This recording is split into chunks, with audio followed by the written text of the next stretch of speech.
السلام علیکم ورحمۃ اللہ وبرکاتہ۔ اللہ تعالیٰ نے داؤد علیہ السلام سے فرمایا، اے داؤد، جو لوگ میرے نافرمان ہیں، اگر انہیں پتہ چل جائے کہ میں ان سے کتنی محبت کرتا ہوں تو ان کے دل اس بات کو سن کر پاش پاش ہو جائیں۔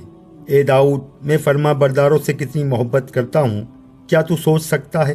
اللہ تعالیٰ فرماتے ہیں، میرے بندے، اگر تیرے گناہ زمین کو بھر دیں اور آسمان کو بھی بھر دیں، پھر تجھے ندامت آ جائے، تو 2 آنسو بہا لے، تو میں تیرے تمام گناہوں کو معاف کر دوں گا، مجھے کوئی پوچھنے والا نہیں۔ میرے بھائیوں، اولاد نافرمان ہوتی ہے تو والدین روتے ہیں، اسی طرح اللہ کو بھی اپنے بندوں سے پیار ہے۔ اپنے ہاتھ سے بنائی ہوئی چیز کو ضائع کرتے ہوئے افسوس ہوتا ہے۔ نوح علیہ السلام نے 950 سال اپنی قوم کو اللہ کی طرف بلایا۔ جب ان کی سرکشی زیادہ ہو گئی تو اللہ سے کہا، اے اللہ، ان سب کو ہلاک کر دے۔ تو اللہ تعالیٰ نے فرمایا، اے نوح، تم مٹی کے گڑھے بناؤ۔ نوح علیہ السلام نے ایک عرصے تک مٹکے بناتے رہے، پھر اللہ نے حکم دیا کہ تم ان سب کو توڑ دو۔ جب مٹکوں کو توڑ دیا تو اللہ نے کہا، اے نوح، تجھے افسوس ہو رہا ہے؟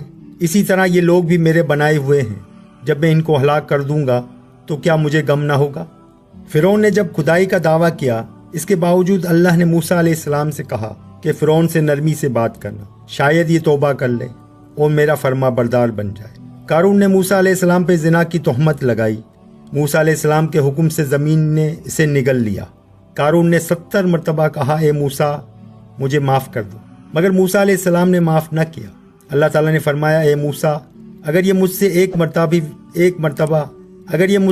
مرتبہ بھی معافی مانگتا تو میں اسے معاف کر دیتا۔ اللہ تعالیٰ بندوں سے کتنی محبت کرتے ہیں۔ میرے بھائیوں، کسی ماں کو اپنی اولاد سے ایسی محبت نہیں ہو سکتی جیسی اللہ کو اپنے بندوں سے محبت ہے۔ کوئی ماں اپنی اولاد کے لیے اتنا نہیں تڑپتی جتنا اللہ اپنے بندوں کی توبہ کا انتظار کرتے ہیں۔ آپ صلی اللہ علیہ وآلہ وسلم نے فرمایا کہ اللہ تعالیٰ ماں سے 70 گنا زیادہ اپنے بندوں سے محبت کرتے ہیں۔ اللہ تعالیٰ فرماتے ہیں، اے آدم کی اولاد، میں تجھ سے محبت کرتا ہوں، تو بھی مجھ سے محبت کر۔ تو میرا نافرمان بنتا ہے، میں پھر بھی تجھے یاد رکھتا ہوں۔ تو مجھے بھول جاتا ہے، میں پھر بھی تجھے نہیں بھولتا۔ تو مجھ سے روٹھ جاتا ہے تو میں تیری توبہ کا انتظار کرتا ہوں۔ جب تو میری نافرمانی کرتا ہے تو فرشتے کہتے ہیں، اے اللہ، آپ ہمیں حکم دیں، ہم اس پر ٹوٹ پڑیں۔ تو میں ان سے کہتا ہوں کہ یہ میرا یہ بندہ کسی دن تو توبہ کرے گا، کسی رات تو توبہ کرے گا، تو اپنے مالک کو مہربان پائے گا۔ ایسے کریم آقا کی نافرمانی کرنا بھلا یہ بھی کوئی محبت ہے؟ کوئی ایسا دکھاؤ جو نافرمانوں کو بھی محبت سے بلاتا ہو۔ مگر اللہ کا معاملہ بڑا ہی پیارا اور سب سے الگ ہے۔ وہ کہتا ہے، آپ میرے بندوں سے فرما دیجئے، جن لوگوں نے گناہ کر کے اپنی جانوں پر ظلم کیا، وہ میری رحمت سے نا امید نہ ہوں۔ اس آیت میں اللہ تعالیٰ نے یہ نہیں فرمایا کہ گناہ گاروں سے کہہ دیجیے، بلکہ کہا کہ میرے بندوں سے کہہ دیجیے کہ میں گناہوں کو معاف کرنے والا ہوں۔ حدیث قدسی ہے، اللہ تعالیٰ فرماتے ہیں کہ اے میرے بندے، میں نے ساری دنیا تیرے لیے بنائی اور تجھے اپنے لیے بنایا۔ میرے بھائیوں، یہ دنیا تو مچھر کا پر ہے، مگر ہم اسی دنیا کی محبت میں اللہ کو بلا بیٹھے۔ اللہ سے محبت کر کے تو دیکھو، یہ دنیا خدا کی قسم جنت نہ بن جائے تو کہنا۔ زندگی پر بہار ہوتی ہے جب وہ خدا پر نثار ہوتی ہے۔ اس زندگی کو اللہ پر فدا کر کے دیکھیں۔ حدیث میں آتا ہے کہ جو اللہ کا ہو جاتا ہے، اللہ بھی اس کے ہو جاتے ہیں۔ مجنوں کو لیلا سے جتنی محبت تھی، ہم کو تو اتنی بھی اللہ سے محبت نہیں۔ مولانا رومی رحمۃ اللہ علیہ فرماتے ہیں، وہ تو عاشق لیلا تھا، ہم تو عاشق مولا ہیں، کیا ہماری محبت مجنوں سے بھی گئی گزری ہے؟ ایک حدیث قدسی میں ہے، اے میرے بندے، میں تجھ سے محبت کرتا ہوں، تجھے میرے احسانات کی قسم، تو بھی مجھ سے محبت کر۔ بنی اسرائیل میں ایک شخص نے ساری زندگی ڈاکہ زنی میں گزار دی۔ اس کی موت ویرانے میں آئی۔ مرتے وقت کوئی اس کے پاس نہ تھا۔ اس وقت وہ کہنے لگا، اے اللہ، کاش میری ماں میرے پاس ہوتی۔ پھر کہنے لگا، اے اللہ، اب تیرا ہی آسرا ہے، تو میرے گناہوں کو معاف کر دے۔ اے اللہ، اگر عذاب دے کر تیری عزت بڑھ جائے تو عذاب دے دے، اگر معاف کرنے سے تیرے خزانے میں کمی آئے تو معاف نہ کر۔ اے اللہ، سب نے مجھے چھوڑ دیا، تو نہ مجھے چھوڑنا۔ اللہ تعالیٰ کو اس کی توبہ اتنی پسند آئی کہ اللہ نے موسیٰ علیہ السلام سے کہا کہ جاؤ میرا دوست کی نماز جنازہ پڑھو۔ میرے بھائیوں، ایسی کریم ذات سے دوستی نہ کرنا، اس میں ہماری ہی ہلاکت ہے۔ لہذا آج ہی سے سچی توبہ کر کے اللہ کے دوستوں میں شامل ہو جاؤ۔ توبہ اللہ سے دوستی کا راستہ ہے۔ میرے بھائیوں، اللہ کے پیاروں میں سب سے زیادہ پیارا وہ ہے جسے گناہ کے بعد یہ احساس ہو جائے کہ میں نے ایسے کریم آقا کو ناراض کیا جو زمین و آسمانوں کا بادشاہ ہے۔ گناہ کے بعد ندامت کا پیدا ہو جانا، یہی وہ عمل ہے جو بندے کو اللہ کا پیارا بنا دیتا ہے۔ کلام اللہ میں ارشاد الہی ہے، ان اللہ یحب التوابین، میں توبہ کرنے والوں کو پسند کرتا ہوں۔ آپ صلی اللہ علیہ وسلم نے فرمایا کہ توبہ کرنے والا اللہ کا دوست ہے۔ جب کوئی بندہ توبہ کرتا ہے تو اللہ اتنے خوش ہوتے ہیں کہ فرشتوں سے کہتے ہیں، آج مجھ سے میرے فلاں روٹے ہوئے بندے نے صلح کر لی۔ جب کوئی بندہ گناہ کے بعد کہتا ہے اللہم اغفر لی، اے اللہ مجھے معاف کر دے، تو اللہ تعالیٰ فرشتوں سے کہتے ہیں کہ دیکھو یہ میرا بندہ مجھ سے معافی مانگ رہا ہے۔ گویا کہ یہ جانتا ہے کہ اس کا کوئی رب ہے جو گناہوں کو معاف کرنے والا ہے، بس میں نے اس کے گناہوں کو معاف کیا۔ آپ صلی اللہ علیہ وسلم نے فرمایا، گناہگار بندے کی توبہ پر اللہ اتنے خوش ہوتے ہیں کہ ایک پریشان حال مسافر جس کی سواری ریگستان میں گم ہو جائے اور اچانک اسے سواری مل جائے تو اس شخص کو سواری ملنے پر جتنی خوشی ہوتی ہے، اللہ بندے کی توبہ پر اس سے کہیں زیادہ خوش ہوتے ہیں۔ میرے بھائیوں، شیطان کہتا ہے کہ بڑھاپے میں دیندار بن جائیں گے، لیکن یاد رکھنا موت کا کوئی وقت متعین نہیں۔ اس لیے آپ صلی اللہ علیہ وسلم نے فرمایا، عقل مند وہ ہے جو موت سے پہلے موت کی تیاری کر لے اور توبہ میں دیر نہ کرے۔ جب بھی شیطان اللہ کی نافرمانی کراوے تو رو رو کر اللہ کو منا لو، کیونکہ یہ رونا اللہ کو بڑا ہی پسند ہے۔ گناہ گاروں کا رونا، آہیں بھرنا اللہ کو سبحان اللہ کہنے والوں سے زیادہ پسند ہے۔ اللہ تعالیٰ کو توبہ بہت زیادہ پسند ہے، لیکن توبہ کی 4 شرائط ہیں۔ پہلا، گناہ کو چھوڑ دینا، دوسرا، گناہ پر ندامت کا ہونا، اور تیسرا، آئندہ گناہ نہ کرنے کا عزم کرنا، اور چوتھا، اگر اس گناہ کا تعلق کسی کی چیز ہے تو اس کو واپس کرے یا پھر اس سے معافی مانگ لے۔ ایک بات یاد رکھیے گا کہ شیطان مایوسی پیدا کرتا ہے کہ ہم نے 40 سال اللہ کی نافرمانی میں گزارے ہیں، ہم تو بڑے مردود ہیں۔ یہ سب شیطانی حربیں ہیں۔ ایک شخص نے 60 سال اللہ کی اطاعت کی، پھر شیطان کی محنت کی وجہ سے 60 سال اللہ کی نافرمانی کی، پھر توبہ کا خیال آیا کہ قبول ہوگی کہ نہیں ہوگی، تو اس سے کہا گیا کہ میرے بندے، تو نے ہماری اطاعت کی ہے تو ہم نے تمہیں سکون اور اپنا قرب عطا کیا، اور تم نے ہماری نافرمانی کی ہے، اس وقت سے ہم تمہاری توبہ کے منتظر ہیں۔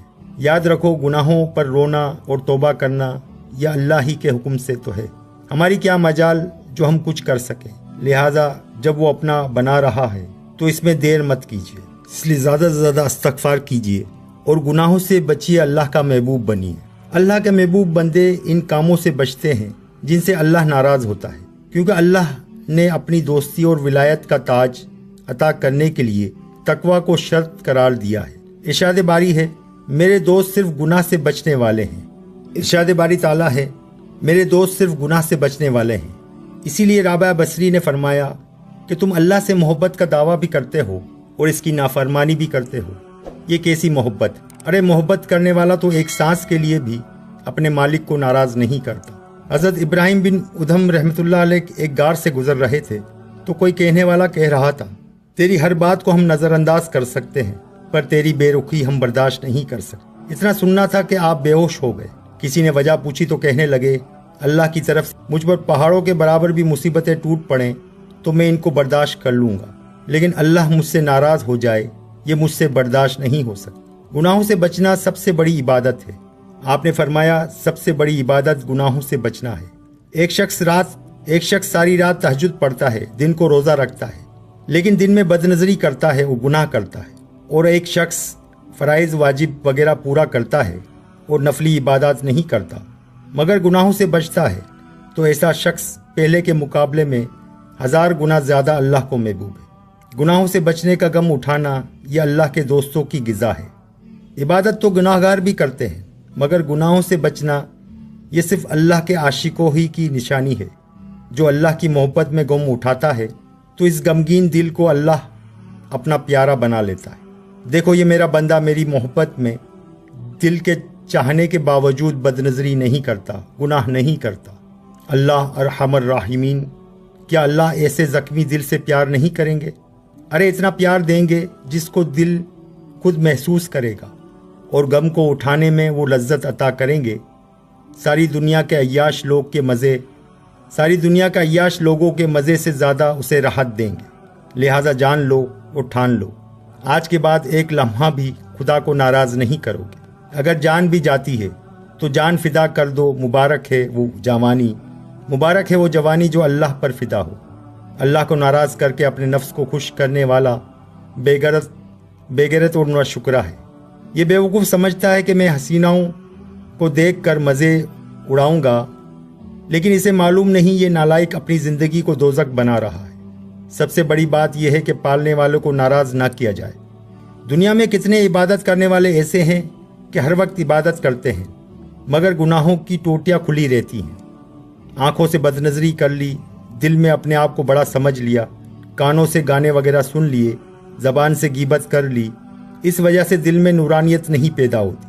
گناہوں کے نقصانات، گناہ کرنے والے پر اللہ کی لعنت برستی ہے، اور لعنت سے مراد اللہ کی رحمت سے دوری ہے، جس کی وجہ سے قلب بے چین ہو جاتا ہے۔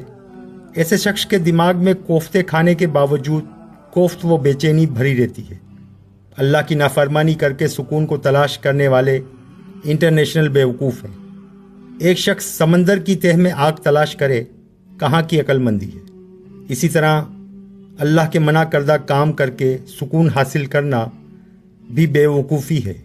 گناہوں سے بچنے کا اصول قرآن مجید میں ہے کہ ہم نے تمہارے اندر گناہ کم کرنے کا بھی مادہ رکھا ہے اور گناہوں سے بچنے کا بھی مادہ رکھا ہے۔ مقصود بندے کا امتحان ہے کہ کون میری چاہت پر زندگی گزارتا ہے اور کون شیطان کی چاہت پر۔ اللہ تعالیٰ فرماتے ہیں کہ اپنے نفس کو دشمن رکھ، کیونکہ یہ میری دشمنی میں کھڑا ہے، اور فرمایا کہ تیرا سب سے بڑا دشمن تیرا نفس ہے۔ حضرت بایزید بسطامی رحمۃ اللہ علیہ نے اللہ سے پوچھا، آپ کی محبت کے حصول کا کیا راستہ ہے؟ کہا گیا ایک قدم نفس پر رکھو تو دوسرے قدم پر تم میرے بن جاؤ گے۔ اس فتنے کے زمانے میں اللہ والا بننے کے لیے لمبے لمبے وظیفوں کی ضرورت نہیں ہے، بس ایک کام کر لو، نفس کو گناہوں سے روک لو۔ گناہوں کے تقاضوں سے پریشانی نہ ہو، یہ تقاضے تو اللہ سے قریب کرتے ہیں، بس ان تقاضوں پر عمل نہ کرو۔ اللہ تعالیٰ نے نفسانی خواہشات کا ایک اصول بنایا ہے کہ جو شخص جتنا خواہشات کا غلام بنے گا، اتنی ہی اس کی خواہشات بڑھتی چلی جائیں گی۔ دوسری بات، یہ نفس لذت کا شوقین ہے، اسے عبادت کی اور محبت اہل اللہ کی لذت سے آشنا کرو اور خوف خدا کو پیدا کرنے کی کوشش کرو۔ تنہائی میں یہ مراقبہ کریں